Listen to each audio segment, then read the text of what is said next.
The fourth voice. The rain had been falling for 3 straight days when Arav received the letter. It wasn't an email. It wasn't a text. It was an actual handwritten letter. The envelope was yellowed with age, and on the front, written in shaky black ink, were just 3 words. Come back home. There was no sender's name, only an address. The address of a village Arav hadn't visited in 15 years, a village that no longer officially existed. Arav stared at the paper as a chill crawled up his spine. He knew that address. Everyone in the village knew it. It was the old Mehta mansion, the place where his childhood friend, Rohan, had disappeared. 15 years earlier. When Arav was 12, he spent summers in the village with 2 friends, Rohan, Nisha. The 3 were inseparable. One evening they dared each other to enter the abandoned Mehta mansion. The mansion sat atop a hill overlooking the village. Locals claimed strange things happened there. Whispers, moving shadows, children hearing their names called from empty rooms.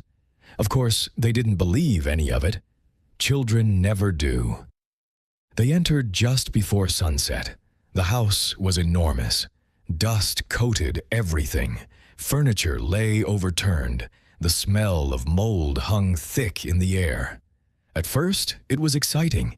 Then strange things started happening.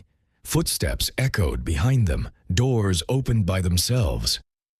A distant voice whispered their names. Nisha became frightened. We should leave. But Rohan wanted to explore the basement, so they followed.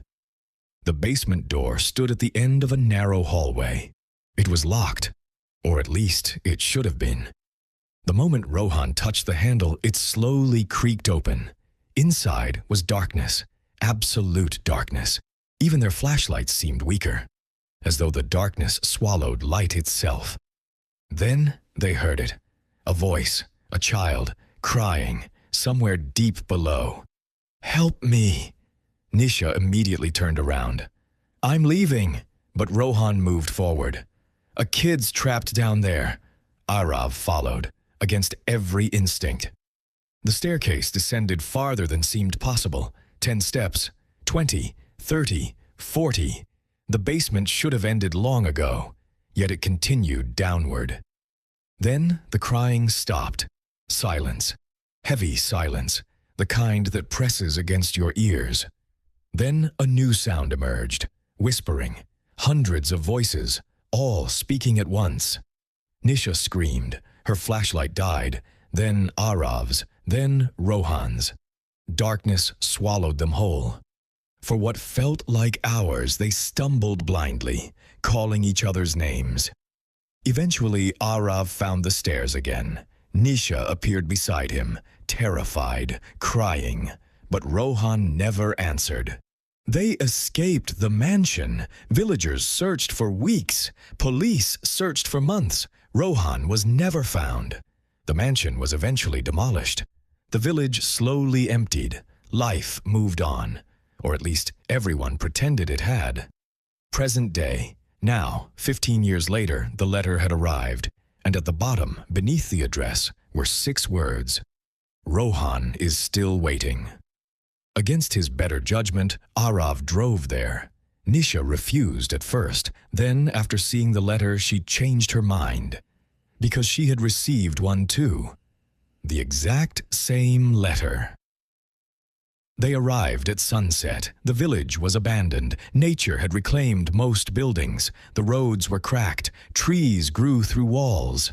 Everything felt wrong, too quiet.